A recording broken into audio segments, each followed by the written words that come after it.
Put away your algebra homework, treat yourself to a cleansing face mask, and pick out your outfit for the school dance. Because it's time to talk Tull to me.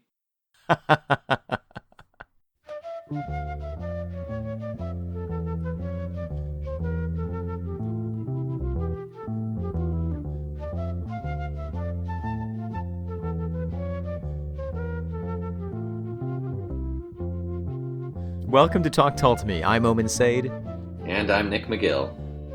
And here on Talk Tull to Me, we madly dash between the hormone surges that is the discography of Jethro Tull. Every week is a new acne breakout, odd hair sprouting, and embarrassing armpit stain. And we will all go through that together. That's right. This is a journey of discovering the body of Jethro Tull's work along with our own bodies. And Nick, what song are we talking about today? Today, we are talking about the final song off of the second album. It's the last of the bonus tracks. It is called 17. Let's have a listen.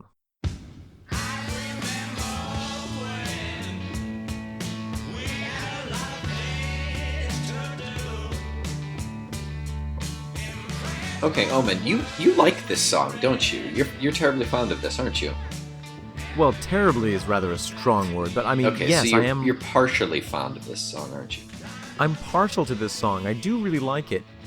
This is one of the songs that was an Omen pump-up jam in my teen years when I was doing my weird hairstyle and putting on my monochromatic outfits buttoned all the way up to the neck and getting ready, mustering up the courage to face another day as a weirdo in a small town in upstate New York. This was one of the songs that would pump me up for that experience, yeah. So setting yourself up for success, clearly. Well, yeah. Can you explain for the listeners your weird hairdo? Well, I mean, at the time. Which one? Yeah, there were several. The one that is occurring to me as the most strange was that I decided that I would spike up the back of my hair and flatten out the very front of my hair in an effort, and I don't know why I thought this was cool, to look like a hedgehog. So 17 is a... Just skipping on over that. I don't know what to say about that, Omen. I'm so sorry. No, there's nothing to say. And no one said anything to me about it, in fact. Or about anything else. This is one of your pumpy jams. Yeah. And I'll tell you why, Nick, and I'm so glad you asked. It's raucous. I mean, I can see why it would get you going. It's got a good groove to it, yeah. And musically, I do think that it captures the feeling of being in that age, in those late teenage years, where you have the greatest ability to conceptualize your future and the least ability to really act upon it. Yeah, right.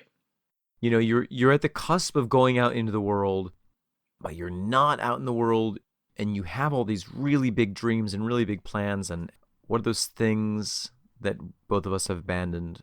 Ideals. Hey now. you know, and everything is so pure in a way, but at the same time, you're literally stuck at your parents' house. Maybe you can't even drive. You know, if you have a job, it's to make a little bit of pocket money. You know, there's really very little that you can do, and yet everything feels like it's really going somewhere. Yeah, there's a naivete of the world is your oyster. Right. And it does not take more than a few years to realize that you're allergic to oysters. to shellfish, definitely. Yeah, no, I get that. I have a weird thing with this song. This song reminds me of the opening music to the song from That 70s Show. And I hated that '70s show. Therefore, by the transitive property, I guess I hate this song. Wow. Huh. Interesting. Yeah, I wish I had a better reason for you.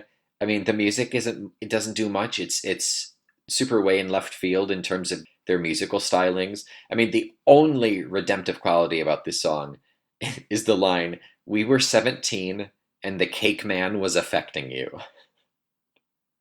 Yeah. I I do feel that this podcast is a really interesting experience because it actually makes me look at the lyrics of these Yeah. songs that I've Oh listened to yeah. for my whole life. Mhm. And this is an example of a song that I think is really, it sounds really good when you listen to it, but then, if you listen to it like emotionally, but really looking at the lyrics and really like thinking, really actively listening to the lyrics, I think that they kind of get in their own way on this song. And I don't usually say that about Jethro Tull songs. And I think that's probably why it's a B-side and was never really released on a whole lot of best ofs or even Right. bonus tracks or things, you know? Right. I don't think it went very high in the charts, except If for at all. the charts of our hearts. And And even then, not that high. I do think that it's successful in capturing a feeling. And I'm not saying the lyrics are totally worthless, because I think that it's really interesting. And I think there's something very deep that Ian Anderson is expressing here. He expresses the feeling of being 17, Hmm. and then the kind of immediate nostalgia and regret, as soon as you're a couple years older, realizing how easy everything was and how good you had it when you were 17. Yeah, from 17 to 20 or 21 rather, sorry. I love the line, you're locked in your own excuse. The circle's getting smaller every day. You're busy planning the next 50 years. It's really interesting. It's like, as soon as you're confronted with reality, you get bogged down in the details of it. And Yeah, it's really hard to keep that optimism and that feeling that you can really go out and change the world that you have when you're 17. quite possibly now more than ever. It feels like we have to make that decision when we're 18 and stick with it the rest of our lives. And unfortunately, our generation in particular is really kind of getting hammered over that, over the fact that how our parents did it and their parents did it, it's just not working for us anymore. Right, right. Sorry to get depressing on that one. No, no, but it's true. And the world that we were imagining existed when we were 17 doesn't really exist, at least in the Yeah. same way that we thought that it did. And I think that to a certain extent that's true for every generation. Oh, absolutely. Yeah. But we have the peculiar difficulties of our own. Yeah. That's the dangers of nostalgia. But he was, what, 21 when he wrote this, right? I mean, if this came out in 69, so it was 21, 22. So he's not far removed from this at all. This is a straight up, this is how I feel kind of thing. And yet he's, to quote the song, wishing he was 17. At 21 it was a long time gone. Well, yeah, exactly. So he feels so far away from that feeling. Uh-huh.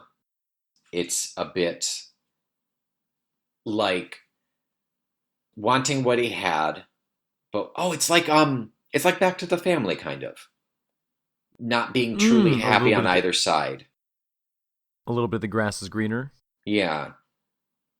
Yeah, but even at 21 there's, like you said, planning the next 50 years, there's a, Fascinating, because we're literally 50 years on, right? yeah, right, that's true. I mean, like literally 50 years on Yeah. from then right now. There's a dark, really depressing aspect to the idea that I'm depressed and bummed now at 21. I don't know that I wouldn't say that he's depressed, or at that moment, but I do think that there's I think it's like a sweet nostalgia. Really? Oh, well, for 17, you're saying, for being Yeah, yeah, 17. yeah, Yeah. yeah. No, I mean, in terms of the depression, it feels it's because he'll never be 17 again, and he has the next 50 years to think about this and think like this. Right.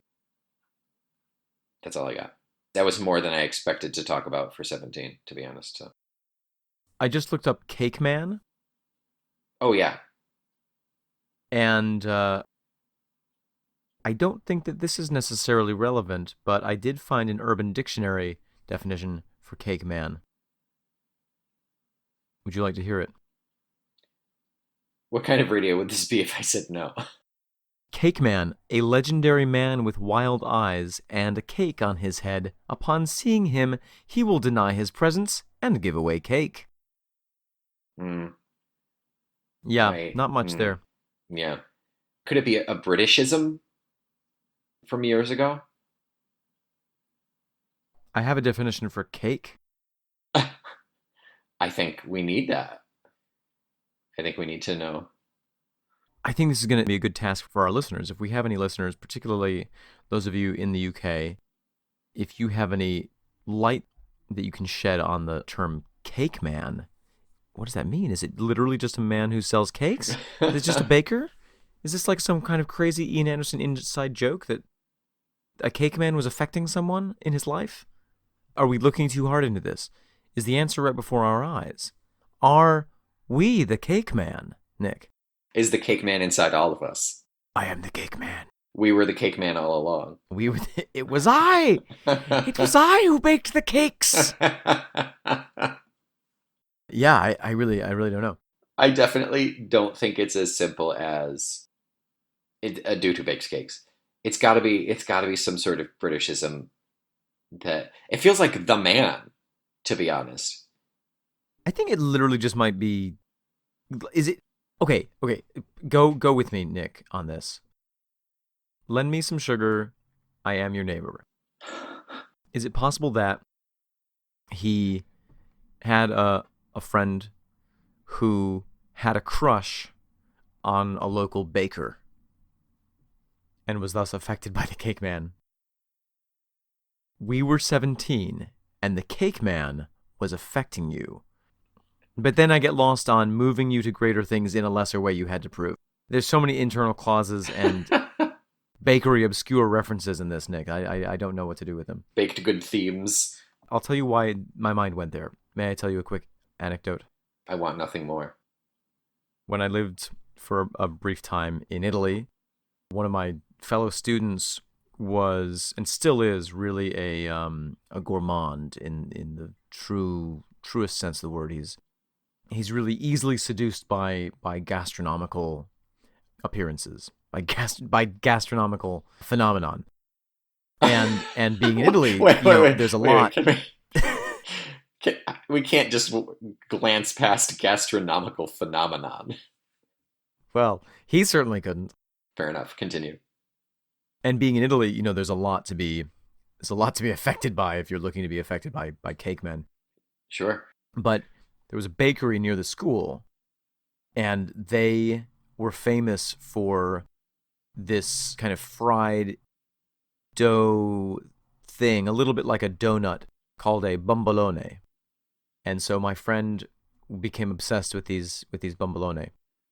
And he knew the schedule of when they would be baked during the week because they're best really fresh, like fresh out of the oven. And he would go there. He would arrange his schedule around going down to the bakery to get these bombolone. And there was a girl who worked there who he had a crush on. Named Helen Cakeman? No, I don't know what her name was. And she clearly liked him because every time he went in there to get the bombolone, she would smile at him and give him an extra bombolone.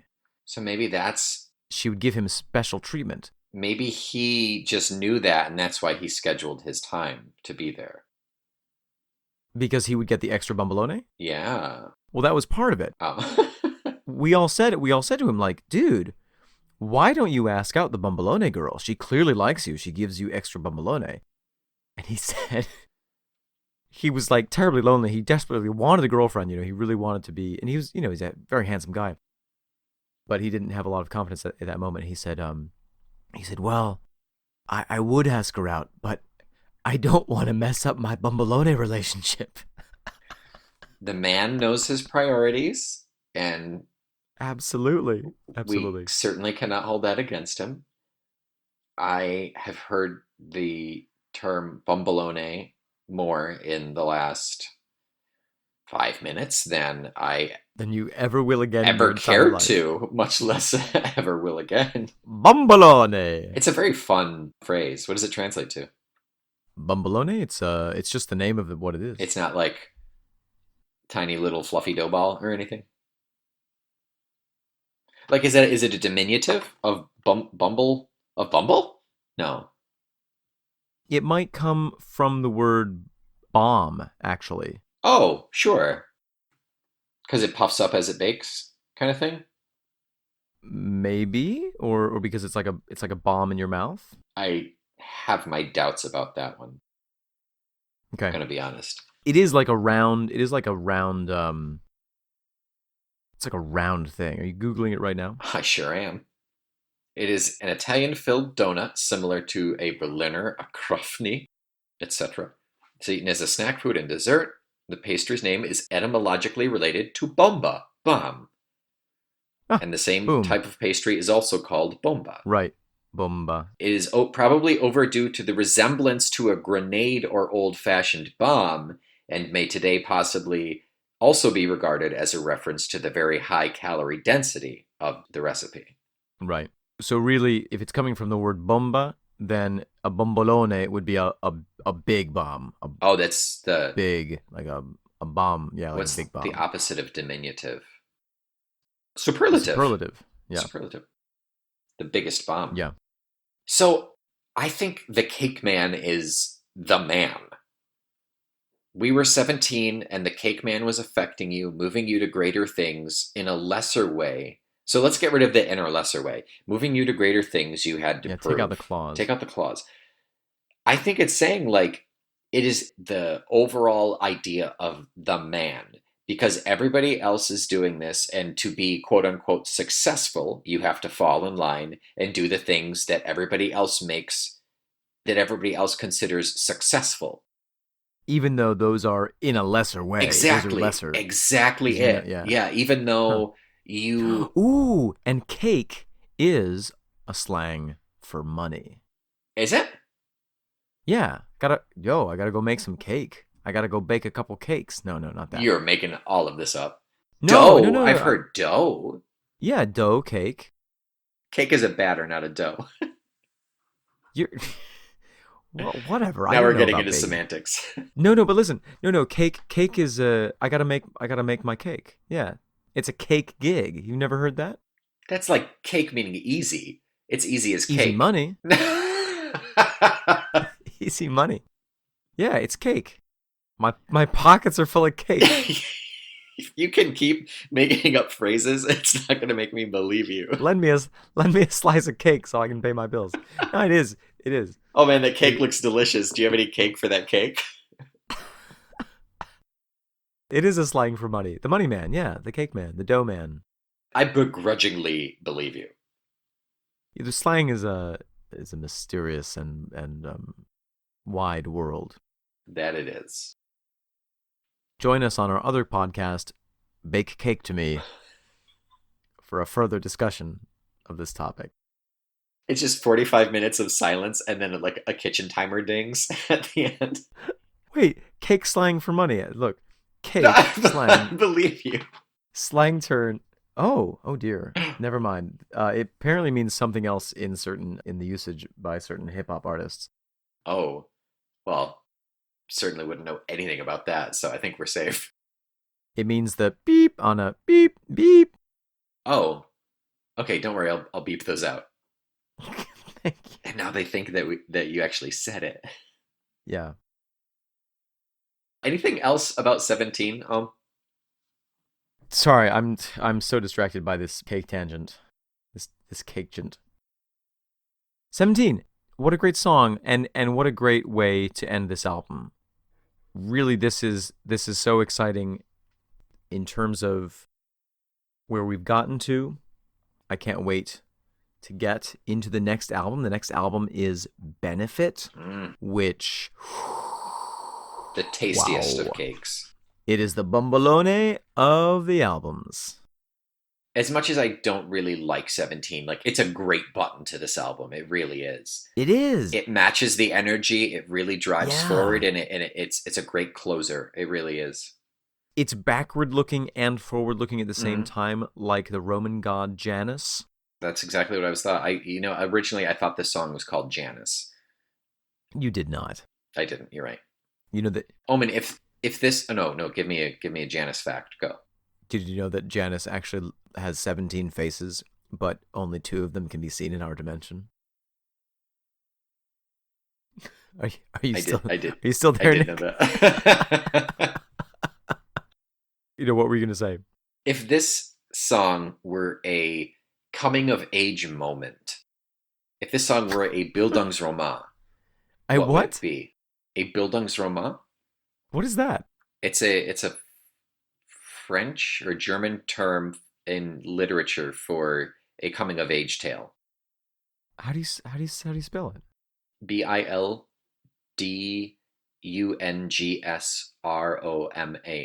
Bildungsroman. Yeah. Oh. It's like, I believe Catcher in the Rye is a Bildungsroman. Oh. You know, all the stuff that we read in high school, basically. Whoa. Hamlet? No, probably not Hamlet. You know what's really weird? What is? I looked up the definition for Bildungsroman. Yeah, I think it's German, so the N is not, the N is hit. But the test sentence that it gives you is, the book is a Bildungsroman of sorts, as Tull overcomes his abused childhood and learns about love. What could that be a reference to? What book has Tull in it? Jethro Tull, the book. The book.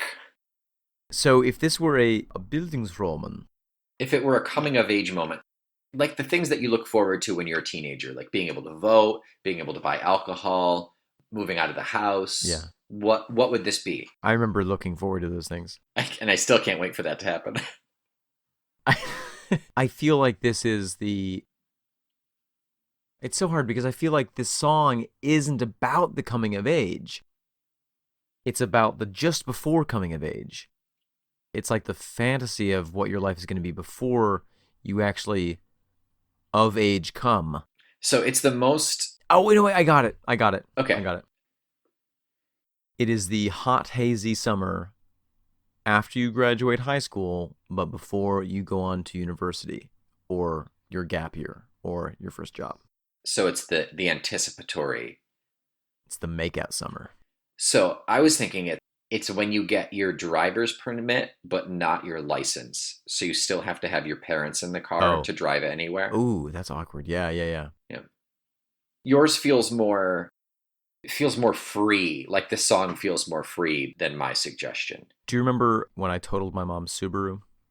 I do. It was winter. You impaled it on like a fence or something, right? Yeah, a milepost. Yeah, straight through the radiator. It was it was very bad. No one was hurt, fortunately. But I had taken my test to get my permit, not my license. But it was so recently before that accident that I didn't even have like the laminated like plastic permit.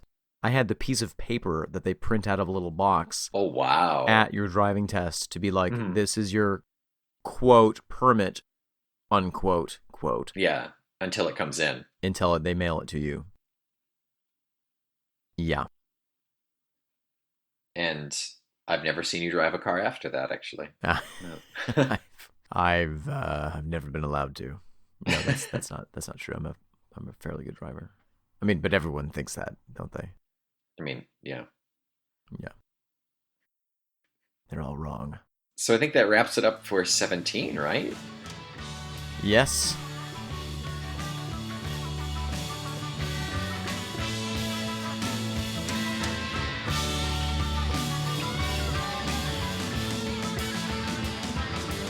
Nick.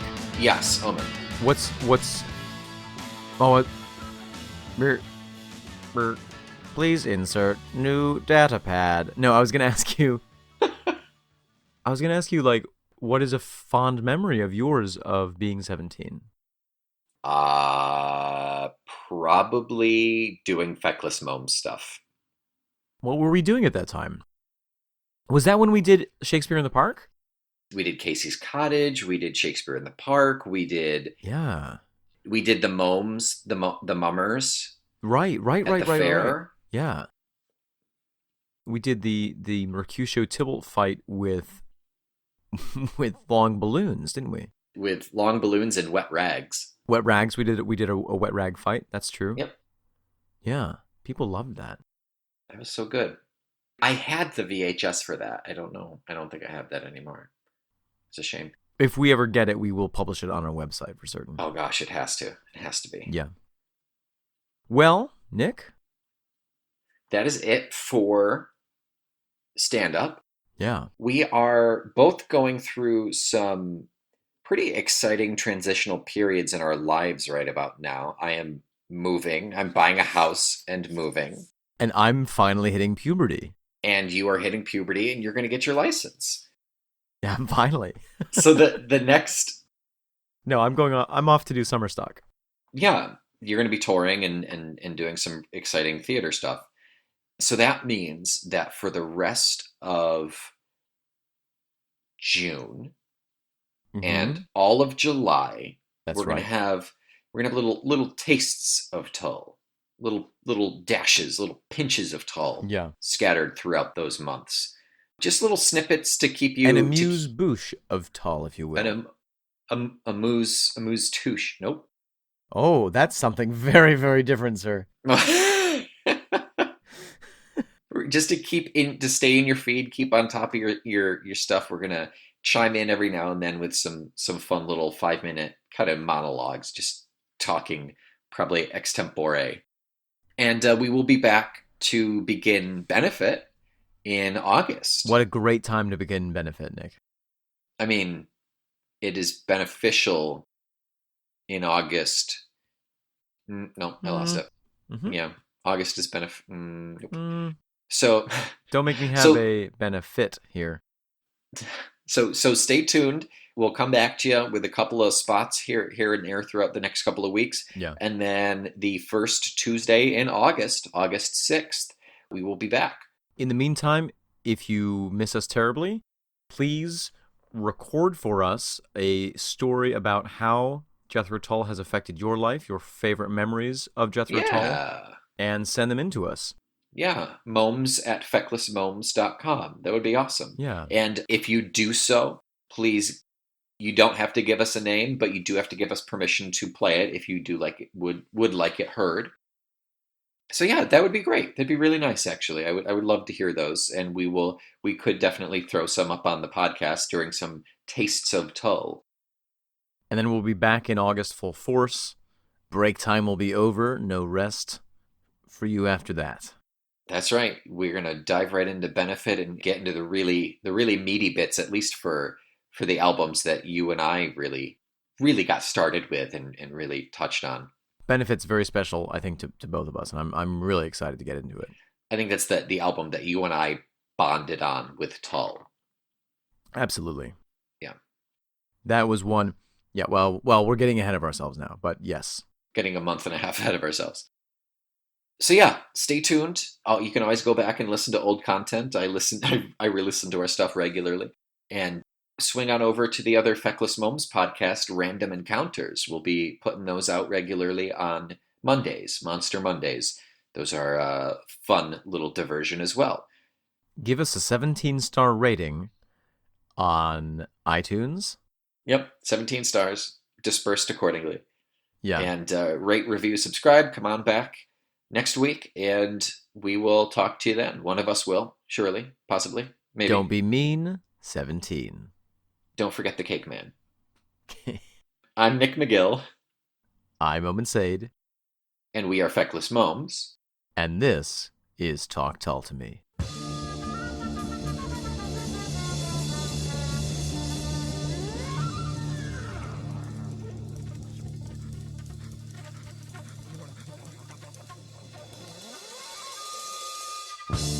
Talk Tull to me is a proud member of the Feckless Bones audio network. I am the Cake Man. And I approve this message. Bumbalone.